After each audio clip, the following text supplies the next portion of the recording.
Bonjour tout le monde, j'espère que vous allez bien. On se retrouve pour notre brief du jeudi 11 juin 2020 et comme d'hab avant de commencer, je tenais à vous inviter à nous rejoindre sur Discord. N'hésitez pas, le lien est en description et dans les commentaires.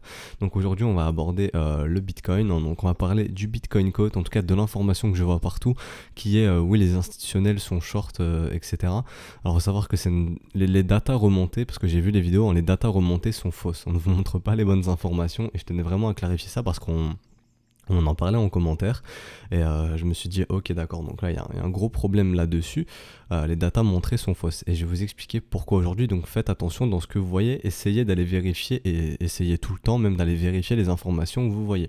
Avant de commencer le brief, comme d'habitude, je remercie énormément ceux qui mettent un petit pouce bleu, vous savez c'est le meilleur moyen de récompenser le travail qui est fourni. Pensez à vous abonner aussi, c'est un brief quotidien, donc voilà, si vous appréciez le travail comme ça vous savez quand les briefs sortent, mais généralement c'est le matin, donc voilà, vraiment merci à vous. Alors aujourd'hui on va parler du Bitcoin, on va parler du GBTC, des choses très intéressantes qui s'est passé hier, on va parler des spreads futurs, on va parler des assets à risque et des risk-off, de ce qui s'est passé hier au FOMC, enfin la data, l'information qui a remonté. On va parler aussi des altcoins, donc pas mal de setup de continuation encore, et pour terminer on parlera d'un nouvel asset chat, donc un membre m'a envoyé, a envoyé dans le Discord justement un asset et je me suis dit wow, très intéressant. Du coup je vais vous en parler aujourd'hui. Alors et on parlera aussi du Bitcoin Code comme je l'ai dit, mais vous expliquerez ça après. Donc pour le Bitcoin, il ne s'est pas passé grand chose, malgré le mouvement d'hier. Tant qu'on est dans cette battle zone, il n'y a pas de directionnel qui sera pris. Les bulls doivent casser les 10 429$, les bears doivent casser les 9 135$, donc de ce côté là toujours dans cette battle zone, donc rien de plus à dire, ok. Ce setup de continuation dont on avait noté, on attend justement une cassure de ce W, que ce W prenne vie pour donner vie au setup de continuation. Justement pour l'instant toujours pas de cassure, donc rien de plus à dire de ce côté là. Au final le marché malgré le mouvement d'hier il n'a rien fait, ok. Donc au niveau du momentum on va les checker. Par contre au niveau du momentum, pour moi la résolution est bull maintenant, c'est à dire que les bulls ont gagné cette contraction sur le momentum, le W ici a bien pris vie, donc pour moi ici les bulls ont gagné, donc potentiellement on a eu la résolution sur le momentum, donc peut-être avoir la résolution sur le cours ou peut-être que le squeeze va arriver dans la journée, je ne sais pas, mais en tout cas le momentum nous donne cette information de les bulls ont gagné la contraction, ok. Donc ça très très intéressant, on va le noter. Par contre sur MACD, moi personnellement c'est ce que j'utilise, toujours pas de signe de W, donc pour que les bulls puissent reprendre le contrôle du momentum, j'attendrai je veux voir en fait le momentum aller plus haut que ce niveau pour faire tout simplement ce W ici, qui dira ok bulls vous avez repris le contrôle du momentum, let's go, on peut y aller, parce que pour l'instant les bears ont toujours le contrôle du momentum suite à ce M. C'est pour ça entre guillemets que le cours a du mal, les bulls ont du mal, qu'on a beaucoup de réjections parce que les bears ont la main sur le momentum et c'est compliqué pour les bulls. Donc si les bulls récupèrent le momentum, cool pour eux. L'OBV est toujours ascendant, donc pour l'instant les capitaux continuent de soutenir ce mouvement, donc il n'y a pas à s'inquiéter de ce niveau là, ok. Donc voilà, je vois rien de plus à dire pour le coup. Pour le Bitcoin, du côté de l'analyse technique, il se passe pas grand chose. Pareil ici en 4 heures, il se passe pas grand chose. On peut checker le momentum. Donc ok, sur le momentum en 4 heures, les W ont pris forme. Potentiellement on a résolu aussi la contraction sur le momentum ici, mais j'attendrai plus de développement, mais on dirait qu'en 4 heures les bulls ont aussi récupéré le momentum, donc potentiellement les bulls ont le go enfin pour foncer. C'est ce qu'on va voir dans les prochains jours. Surveillez un petit peu la New York Hill Zone, le marché a l'air de bouger donc pendant ces périodes, donc je répète c'est les heures d'horaire d'ouverture du marché américain, donc à 15h30 généralement le marché bouge quand la session US ouvre. Et faites attention, ne faites jamais confiance au mouvement de marché 1 heure avant et 1 heure après cette New York Hill Zone, ok. Donc au niveau des spreads futurs, il se passe pas grand chose, on attend que les W se mettent en place, ce qui donnera aussi le go aux bulls, donc pour l'instant pas de signe de W ici. Au niveau d'Ethereum, pareil, on attend que les W se mettent en place, Litecoin sensiblement la même chose, même si ici c'est un tout petit peu plus bas, donc idéalement voir quelque chose comme ceci du côté de Litecoin, mais pas de signe de W, donc pas de signe de go pour les bulls ici, on attendra. Et au niveau de l'analyse intermarket, je vois toujours des sommets descendants pour le coup, donc pour l'instant les capitaux ont l'air de continuer de se diriger vers le Bitcoin, donc ce qui est assez bon signe, ça augmente la pression acheteuse tout simplement, donc les capitaux quittent l'USDT pour aller dans le Bitcoin. Bon là il y a des petits décalages avec les spreads, mais ce qui intéresse un petit peu c'est la structure de la chose. Donc ok, si on commence à repartir comme ça traduira des capitaux qui re-rentrent dans l'USDT, donc potentiellement une peur. Et actuellement on dirait que les gens sont vraiment réticents, dès que le marché fait des petites mèches, etc. on voit que les capitaux rentrent vite dans l'USDT, donc les gens ont vraiment peur. Et c'est ce qu'on va voir en fait dans un mouvement haussier, c'est des gens qui ont peur. Sur les spreads, on le voit, c'est pas euphorique, donc les investisseurs sont optimistes mais ne sont pas euphoriques. Donc pour l'instant, ce mouvement haussier reste sain ici. Il n'y a toujours pas eu d'euphorie et peut-être qu'elle arrivera ensuite, comme je vous avais expliqué.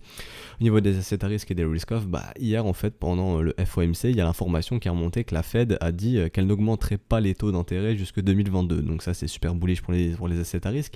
Ça a profité à pas mal de stocks, certains penny stocks, donc des stocks plus petits. Pour ceux qui ne savent pas, les penny stocks, en gros, ce sont des petites entreprises, donc à faible capitalisation, très volatiles, avec une faible liquidité. En gros, pour vous donner un exemple, vous prenez, imaginez que le Bitcoin, c'est le S&P. Donc en gros, on va comparer un petit peu le secteur traditionnel avec la crypto.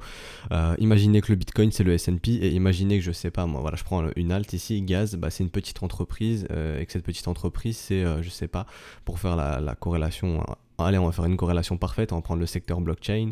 Imaginez que Gaz, une petite altcoin, c'est une petite entreprise basée blockchain en gros, hein. Donc voilà. Ça, c'est juste pour que vous puissiez comprendre. En gros, imaginez que Bitcoin, c'est le patron, donc c'est comme le S&P, et que les altcoins, ce sont des petites entreprises. C'est la même chose, si vous voulez comprendre un petit peu qu'est-ce qu'un penny stocks, ok? Un penny stock, donc voilà. Mais en gros, hier, ça a profité pas mal aux assets à risque, hein, malgré ce repli ici, donc ça a dû être un repli à la clôture vers 22h. Mais ça a pas mal profité, mais on voit aussi rebond des obligations, rebond du gold, rebond du yen, donc peut-être qu'on arrive sur un petit sommet de marché temporaire sur le S&P. On va aller checker ça d'ailleurs, voir comment se comporte le S&P. Personnellement, je pense pas qu'on est sur un sommet de marché actuellement. Ok, les divergences sont présentes, hein, donc attention, ce mouvement perd de sa force, mais William est toujours dans son état d'enfoncement, donc ce mouvement reste fort. Au final, ici, c'est bien un mouvement tendanciel, bien contrôlé par les bulls, et toujours pas de signe de M, donc pas de signe de dynamique baissière ici, donc pas de signe de top ici pour le moment. Un simple repli en fin de journée tout simplement.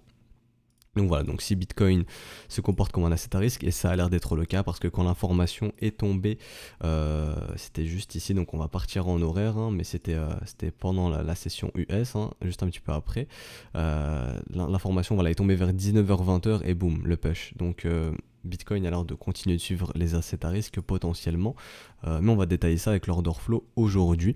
Alors au niveau de l'order flow, ce que j'ai constaté, ce qui est assez ouf, hein, c'est qu'en fait, si vous voyez l'open value dégringole, mais si vous étiez derrière les écrans, que vous checkez un petit peu Tensor Chart, vous pouvez voir que lorsque le prix est monté, l'open value a explosé. Donc là, beaucoup de gens étaient rentrés à l'achat. Donc on a été liquidé pas mal de vendeurs ici, 12 millions. Bon, c'est beaucoup en fait depuis ce mouvement latéral.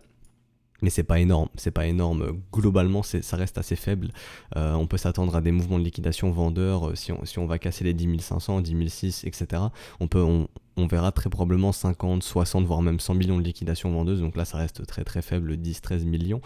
Mais ce que je vais expliquer en fait, c'est que lorsque le mouvement est parti un petit peu, l'open value a pas mal monté, on était monté voilà, jusque 66 000, alors que de base on était à 65 000, donc 1000 BTC leveragés, ce qui fait environ 1500 BTC même je dirais, majoritairement de l'achat. Donc en gros l'open interest est monté de 15-20 millions, donc voilà on était à peu près ici 140 millions, 160 millions, donc voilà 20 millions, et c'était majoritairement de l'achat. Je pense que c'était du FOMO, et ce qui est assez ouf c'est qu'avec cette mèche le marché les a automatiquement dégagés. Vous voyez ici l'open value, boum, il est passé de 66 000 à 61 000, donc tous ceux, en tout cas une grosse partie de ceux qui ont FOMO avec gros levier, ils ont clôturé instantanément, ou ils se sont fait dégager tout simplement.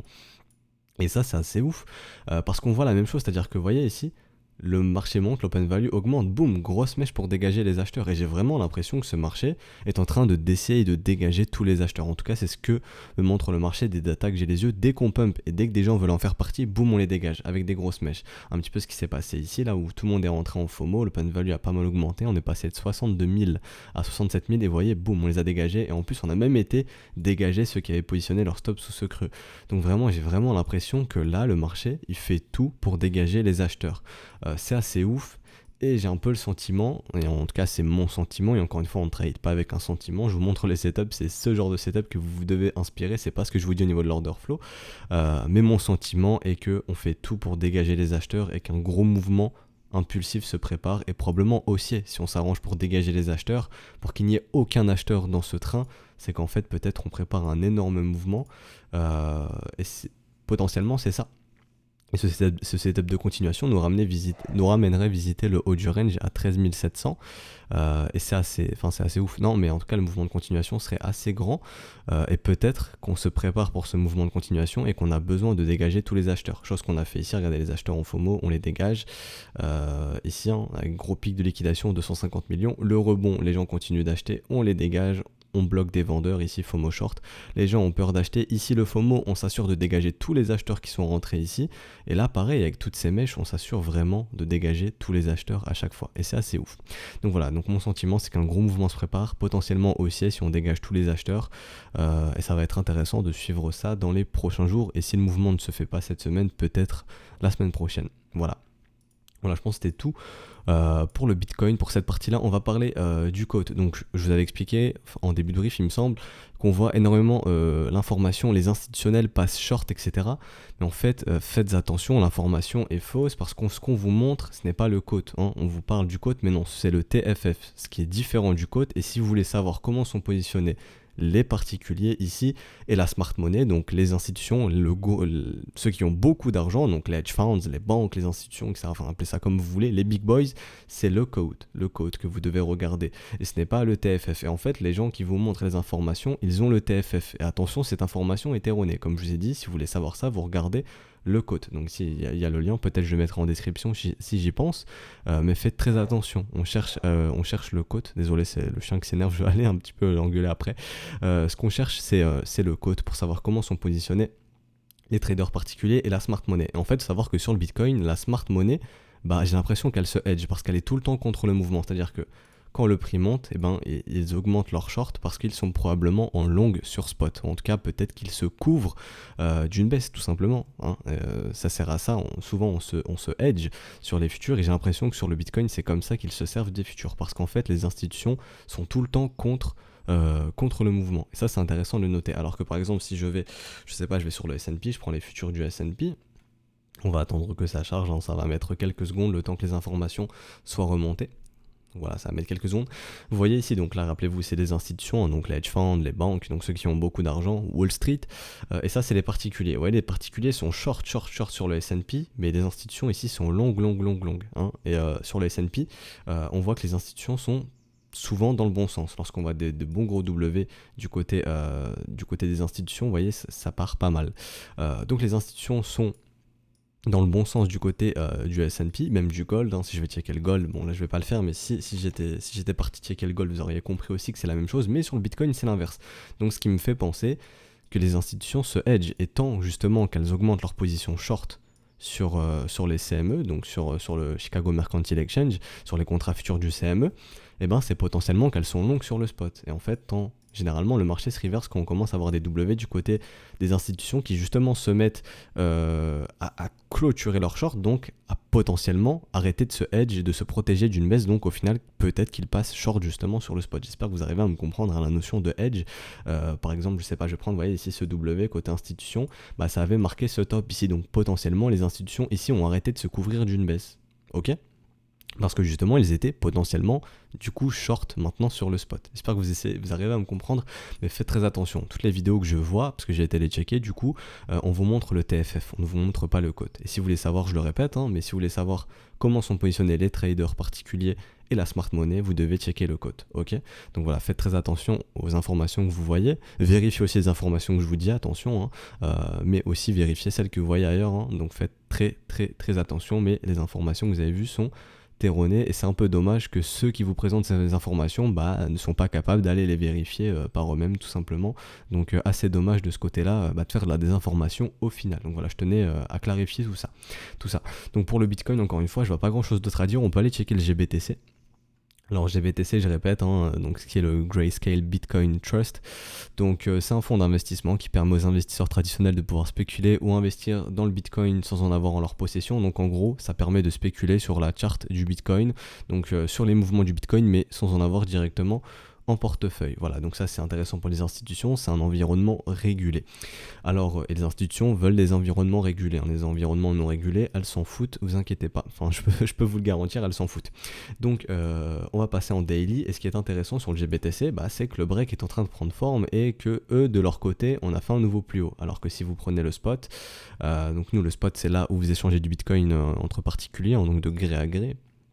Mais on n'a pas été faire de nouveaux sommets, vous voyez, nous on est bloqué ici, alors que du côté du GBTC, le nouveau sommet a bien été fait. Donc est-ce que GBTC a de l'avance? C'est une question qu'on peut se poser, ça a pas mal été le cas dans le passé, hein, si vous avez regardé les précédents briefs.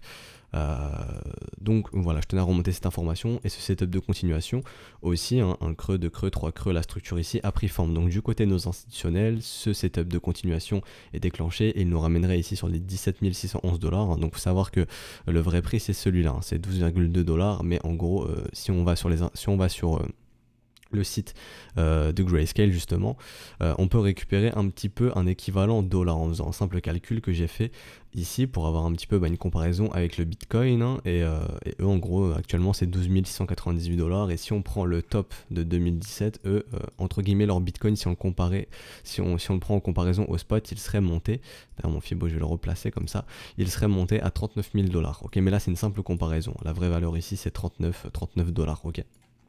Donc voilà, mais très intéressant de comparer tout ça, de voir un petit peu ce que fait le GBTC et nouveau plus haut sur le GBTC. Alors est-ce que le BTC USD, donc le spot, va suivre? C'est une question qu'on se pose. Et d'ailleurs vous avez parlé de Ethereum, donc le Grayscale Ethereum Trust, donc il y a la même chose que le Bitcoin, un fonds d'investissement pour spéculer sur l'Ethereum, et j'ai calculé en équivalent Ethereum sur le spot ce que ça donnait, et en gros eux leur Bitcoin s'échange avec un premium de 750%, hein. Donc en gros si on compare à l'Ethereum du spot, leur Ethereum s'échangerait à 2319 $, hein, alors qu'en vrai le vrai prix c'est 218 chez eux du côté d'Ethereum. Mais si en allant chercher les datas, vu que j'ai fait le calcul pour récupérer un prix équivalent au spot, ça donne un premium de 750 de 750%. Comment on peut interpréter cette information? De se dire que la demande est énorme du côté d'ici du Grayscale Ethereum Trust. Donc potentiellement qu'il y a une énorme demande côté institutionnel pour la spéculation sur l'Ethereum. Voilà, c'est tout ce qu'il faut prendre en compte. Ça ne veut pas dire que l'Ethereum qu'on connaît nous, hein, donc le vrai Ethereum qui s'échange sur le spot, va aller à 2319 $. Non, ça veut juste dire que la demande potentiellement est énorme côté institutionnel. Donc voilà, ça c'est intéressant de noter ça. Et rappelez-vous, on avait vu la charte qui était très différente justement de ETH Spot, hein. Nos institutionnels sont peut-être en avance en dessinant de gros W weekly comme ceci, hein. Je vous avais expliqué ça dans la vidéo de lundi, si je dis pas de bêtises, non mardi, la vidéo de mardi. Enfin bref, donc là je me suis extrapolé encore, donc je vais remettre la charte du BTC et on va quitter BTC tout simplement. On s'en fiche maintenant du BTC, on va pouvoir aller tranquillement aller sur les altcoins. J'ai fini pour BTC, donc toujours pas de signe de déclenchement du setup ici. Si le W prend vie, on se dira ok, le setup a pris forme, prochain objectif des bulls, aller péter les 10 429, et ensuite on verra jusqu'où ce mouvement s'arrête. Mais ça on n'y est pas encore, donc on verra ça quand on y sera. Et si l'inverse se passe, hein, c'est-à-dire que si les bears pètent à la baisse, hein, les bears auront gagné tout simplement, et on suivra ça aussi. Voilà, j'ai pas grand chose d'autre à dire, donc on peut aller sur les alts. Donc Ethereum c'est la même chose, toujours dans cette battle zone, rien de plus à dire, hein. Si les bulls veulent poursuivre ce mouvement, il faudra casser les 253 $, on avait placé les alertes, rappelez-vous. Et si les bears veulent se montrer, il faudra résoudre cette battle zone à la baisse en cassant les 225 $. Du côté d'XRP, toujours ce setup de continuation qui prend forme, hein, qui nous ramènerait à 30 centimes. LTC pareil, hein, qui nous ramènerait à 64 centimes. Je vais aller vite parce que j'en ai parlé déjà hier. Et maintenant on va parler des petits nouveaux du jour, donc Dash. Donc Dash justement, qui lui est en train de prendre forme, son setup de continuation, donc un creux, deux creux, trois creux, peut-être une structure ici, donc là j'ai noté ce niveau, mais peut-être un W ici, qui ramènerait Dash chercher les 123 $, hein, si ce setup se déclenche, donc tout simplement AB égale CD, qui nous ramènera à 123 $ dans cette zone de rechargement de short.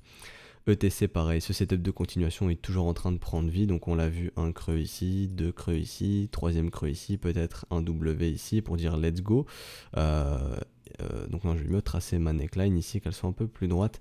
Donc voilà, et qui nous ramènerait dans la zone de rechargement aux alentours des 9,8 $, et le wake of check ici qui nous attend à horizon de 10,8 $, et ce creux dans le volume profile qui peut indiquer au marché de revenir faire du business dans ces zones, ok. Donc voilà, Matic pareil, j'ai noté ce setup de continuation, on voit qu'on consolide bien proche du premier arrêt. Le premier arrêt a l'air d'avoir cédé ici, donc c'est pour ça que j'ai pris tout ce mouvement, donc la zone de rechargement de short se trouve un petit peu plus haut. On va aller checker le momentum. Rien de plus à dire du côté du momentum, ici cette divergence a prévu, donc attention, bulls, calmez-vous, mais une divergence n'est pas suffisant, rappelez-vous, une divergence ça veut juste dire le mouvement perd de sa force, ou il se passe quelque chose dans la dynamique interne, mais c'est bien trop peu pour poser un top. Pour poser un top, ce qu'on aimerait voir, c'est une dynamique baissière qui se met en place. Pour l'instant, c'est pas le cas, la dynamique reste haussière, et pour l'instant, on peut prendre en considération ce mouvement de continuation potentiellement qui ramènerait Matic près des 4 centimes de dollars, hein, mais pour l'instant, rien de déclenché. On voudrait voir tout simplement un creux ici, un deuxième creux, un troisième creux, comme ceci, la structure, et là on se dirait, ok, let's go. Pour l'instant, c'est pas le cas, on est loin de tout ça, mais on va suivre ça de près. Ici X, alors lui, j'ai déjà pris le mouvement de continuation, mais qu'un creux ici, donc trop difficile, en fait pas suffisant pour initier un setup de continuation ici, mais en gros c'était juste pour vous montrer le mouvement de continuation ici AB égale CD qui nous ramènerait dans la zone de rechargement de short, donc c'est pour ça que je l'ai inscrit, et pour l'instant la dynamique reste haussière, on va aller checker le momentum. Attention, ce petit M s'est montré sur le momentum, peut-être un M divergent, oui divergent en plus, donc attention, les bears se remontent sur le momentum, et ça ne veut pas dire que le prix va baisser, ça veut juste dire que actuellement les bears reprennent le contrôle du momentum ou tentent de reprendre le contrôle du momentum, mais tant qu'on ne verra pas de M, pas de signe de dynamique baissière ici, donc le mouvement peut continuer de monter, ça y a pas de souci.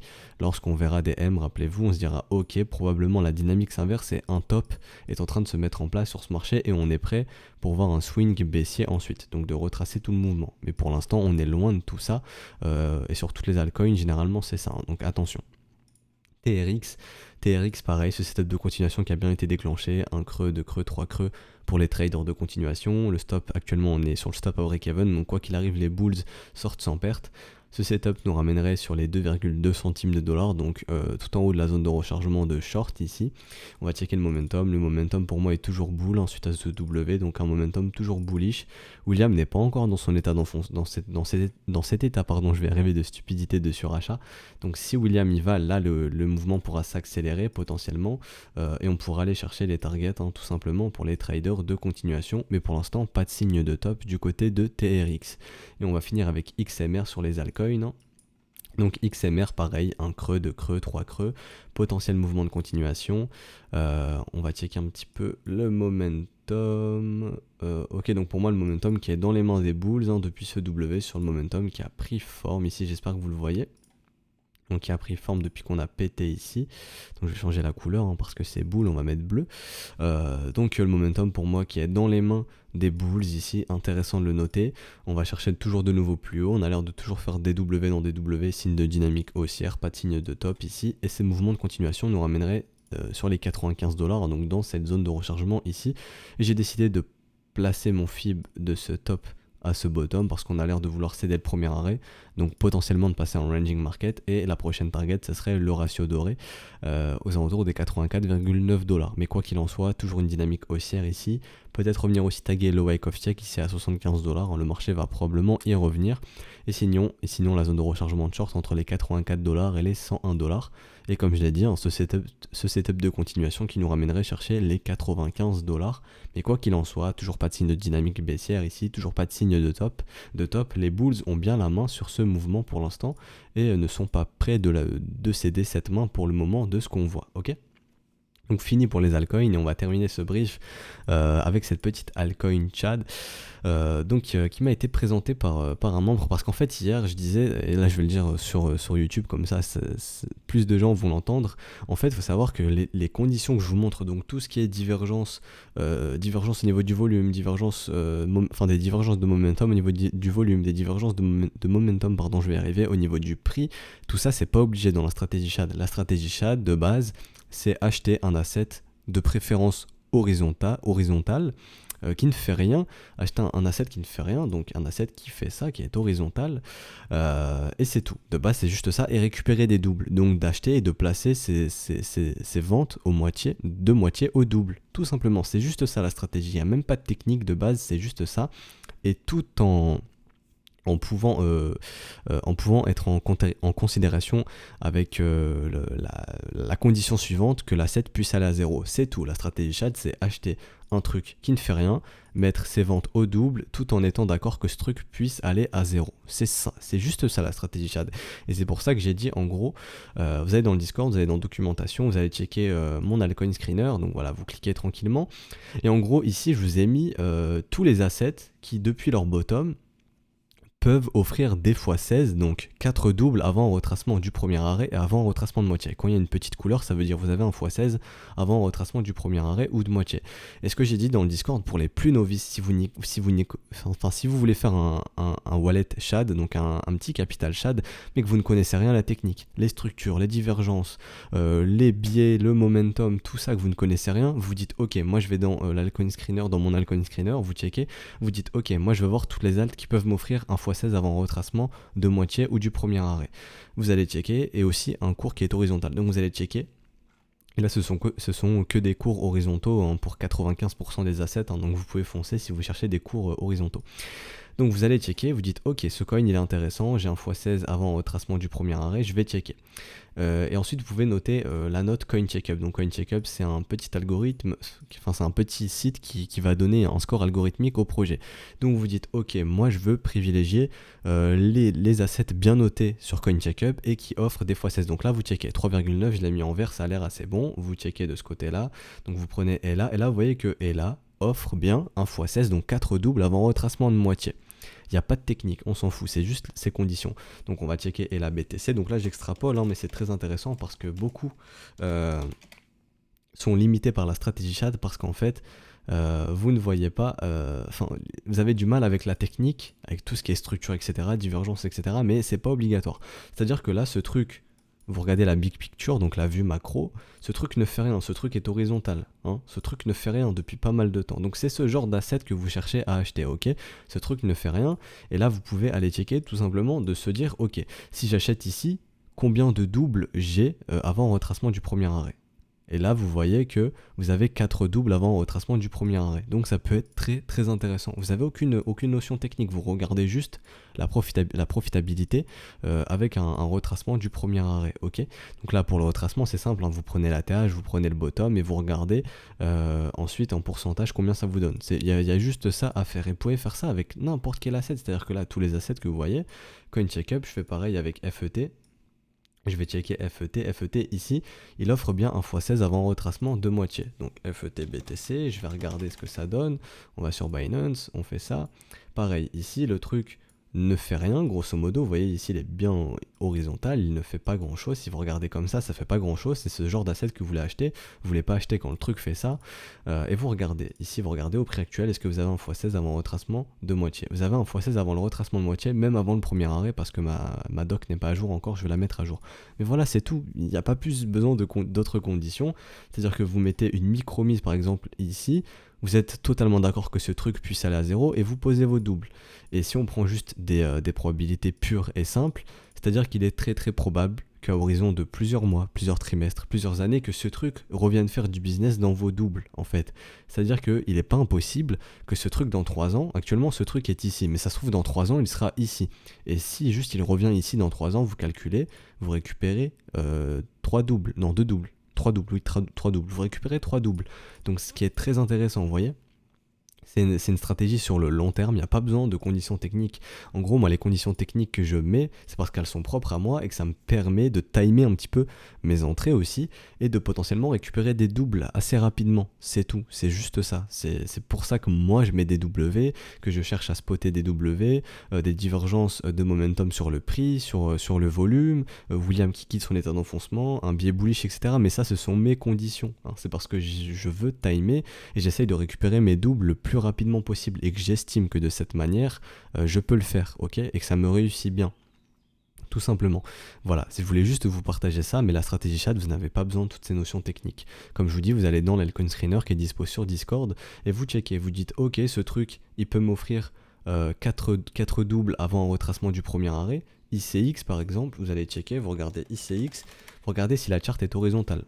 hein. La charte elle est horizontale ici, ce truc ne fait rien, ok? Ce truc ne fait rien, malgré ce pump ici, si on regarde la big picture, ce truc ne fait rien. Ici c'est bien horizontal, c'est un marché qui fait rien. Si vous achetez ici par exemple, vous regardez au premier arrêt, bon vu que le cours a monté depuis le bottom, vous avez 3 doubles avant le premier arrêt. Et ici vous avez toujours 3 doubles avant retracement de moitié. Donc peut-être essayer de choper ce truc plus bas, potentiellement proche du bottom, et là vous voyez, vous avez bien 4 doubles avant retracement du premier arrêt. Et en fait, vous ne savez pas où sera le cours dans 1 an, 2 ans, 3 ans, 4 ans. Mais ce qui est probable, c'est que ce truc, à horizon de plusieurs années, peut vous offrir un ou plusieurs doubles. Et c'est tout ce que vous attendez de cette stratégie, au minimum un double. Donc voilà, c'est juste pour vous dire, probablement, par exemple, si vous achetez ici, est-ce qu'il est improbable que ce truc puisse juste revenir à 7368 sats à horizon de plusieurs mois, trimestres ou années? Bah non, c'est très très probable. La seule notion, enfin le seul facteur que vous ne connaissez pas, c'est le temps. Vous ne savez pas quand, mais vous savez qu'il est très très très probable que le marché, tôt ou tard, revienne faire du business dans des zones dans lesquelles des doubles vous attendent. C'est tout. Voilà, ça sert juste à ça, la stratégie. Par exemple, je vous prends un exemple récent, un exemple d'hier. Donc là, c'était sur ce stock-based blockchain, hein, donc basé blockchain. J'avais acheté ici, j'ai encadré ma stratégie ici, donc pour vous dire, grosso modo, aux environs du 10 février, donc du 18 février 2020. Derrière, je me suis mangé, ma position pendant un moment était à moins 60%. Mais je suis en total accord avec ça, c'est-à-dire que la stratégie je me permet que le truc puisse aller à zéro. Et vous voyez que le marché est revenu faire du business là où mes doubles attendent, c'est-à-dire que mon premier double attendait ici, donc c'est-à-dire à 3,06 grosso modo, 3,08, et ben il faut voir que le marché est revenu, mais si vous calculez, ça a mis presque 4 mois, ça a mis 111 jours. Donc pendant 111 jours, je n'ai pas eu de double. Mais le marché m'a récompensé parce que le marché est revenu faire du business, tout simplement, au niveau de mon double. Et c'est tout ce qu'on attend de cette stratégie. Ça peut mettre du temps, comme si je vous montre un autre asset. Donc c'était celui-ci, je l'ai déclenché et le lendemain ça a mis moins de 24 heures pour venir me chercher un double, quasiment deux doubles, on s'arrête un petit peu avant, mais le marché est bien venu chercher un double très rapidement en 24 heures. Donc vous voyez, ça peut mettre des mois, comme ça peut mettre 24 heures, ça peut mettre quelques jours, etc. Donc là j'extrapole énormément, mais voilà, je tenais vraiment à clarifier tout ça pour vous montrer que la stratégie, ça c'est mes conditions perso. Vous voyez ce W weekly, ce gros EBV, ce OBV que je voyais déjà prendre, William quitter son état d'enfoncement, etc., etc. Cette div, ça c'est mes conditions personnelles. Mais voilà, c'est mes conditions personnelles. Mais vous n'êtes pas obligé d'avoir toutes ces conditions. Vous pouvez juste prendre des trucs horizontaux qui font rien, comme ceci, et là vous checkez. Par exemple, ARK, vous checkez au prix actuel, vous avez 4 doubles en retracement du premier arrêt. Et il n'est pas improbable que ce truc puisse se retrouver là dans 2 ans, 1 an, 6 mois, demain, vous en savez rien. Mais ça vous permet de récupérer quelques doubles. Tout comme il peut aller à zéro. Et ça, encore une fois, c'est à prendre en compte dans la stratégie Shad. Voilà, je m'arrêterai avec cet exemple. Donc nous, on va parler de gaz. Et encore une fois, pourquoi je le trouve intéressant? Parce que des méthodes que j'utilise et de mon expérience, quand je vois des gros volumes acheteurs comme ceci, un OBV qui explose sur un marché horizontal, donc ici, le marché ne fait rien, mais l'OBV explose. Donc les capitaux rentrent en masse, signe d'accumulation. Des petites divergences ici en weekly, très intéressant. Et en daily, des petites divergences aussi en daily avec des W qui se mettent en place dans des zones de rechargement. Donc ce qui m'intéresse, et c'est pour ça que personnellement j'ai placé mon ordre sur ce wake of check ici de ce W, tout simplement. J'attends d'être au fil. Est-ce que je vais être fil? J'en sais rien, mais j'attends. Mais c'est pour ça que, à mon sens, gaz est assez intéressant, puisque si vous regardez, il offre un x16 largement avant un retracement du premier arrêt. Donc de ce côté-là, très intéressant pour moi. Et ici, il m'offre juste un double, au minimum un double s'il vient juste retracer de moitié et même avant. Par exemple, si je suis fil ici, je peux récupérer un double juste si le truc revient à 3280 sats grosso modo. Donc voilà, c'est pour ça que ça m'intéresse énormément de potentiellement bénéficier de double. Et quand je vois cet OBV qui explose avec ses volumes, il a l'air de se passer quelque chose ici. Et en fait, je vais me positionner sur le plus d'altcoins possible pour bénéficier de la navigation des capitaux. Rappelez-vous, les capitaux ne disparaissent pas, ils naviguent juste de secteur en secteur. Et en fait, par exemple, ça j'en parlais aussi dans le Discord et je vais clôturer là-dessus, c'est-à-dire qu'il est peut-être plus profitable mathématiquement, par exemple si vous avez 500$ pour la stratégie Shad, de vous positionner sur 15 assets, donc de mettre des micro-positions pour bénéficier justement de cette navigation des capitaux, pour pouvoir récupérer le plus de doubles possible que par exemple de vous mettre que sur 3 assets, parce que par exemple vos 3 assets peuvent ne rien faire, alors que sur vos 15 assets, grâce à la navigation des capitaux, vous pouvez potentiellement récupérer 4, 5, 6 doubles, et ensuite pouvoir aller mettre ces doubles dans d'autres assets, et au final de bénéficier au maximum de la navigation des capitaux, hein, parce que je le répète, les capitaux ne disparaissent pas si si des capitaux entrent dans Gaz, c'est que potentiellement ils ont quitté Waves. Vous voyez ce que je veux dire? Et tout comme, par exemple, si des capitaux quittent le Gaz, c'est peut-être qu'ils vont rentrer dans XVG. Et potentiellement, si vous êtes sur XVG, les capitaux qui rentrent dans XVG, ça peut vous apporter d'autres doubles, etc. Donc plus vous êtes positionné avec des micro-mises dans beaucoup d'assets, tout en ayant une gestion du risque qui est maîtrisée. On peut totalement, comme je l'ai dit, mettre $500 dans 15 assets, donc faire diviser par 15, tout comme mettre $500 dans 3 assets, ok. Mais vous voyez, c'est pas la même chose. Vous pouvez bénéficier plus de la navigation des capitaux en étant positionné dans 15 assets qu'en étant positionné dans 3 assets. Voilà, c'est tout ce que je voulais dire. Et je clôturerai là-dessus. J'espère que les explications vous auront plu. Si ce prix vous a plu, n'hésitez pas à liker, abonner, commenter. Vous savez, c'est le meilleur moyen, encore une fois, de récompenser le travail qui est fourni. Moi, je vous souhaite une excellente journée. On se retrouvera donc demain pour clôturer cette semaine avec le dernier brief, en espérant que le Bitcoin ait bougé un petit peu et que les altcoins aient bougé aussi pour que la volatilité revienne. On surveillera, je le répète, la New York Hill Zone. Donc les heures d'horaire d'ouverture du marché à Wall Street. Donc voilà, moi je vous souhaite une excellente journée et on se retrouve demain. Allez, ciao tout le monde.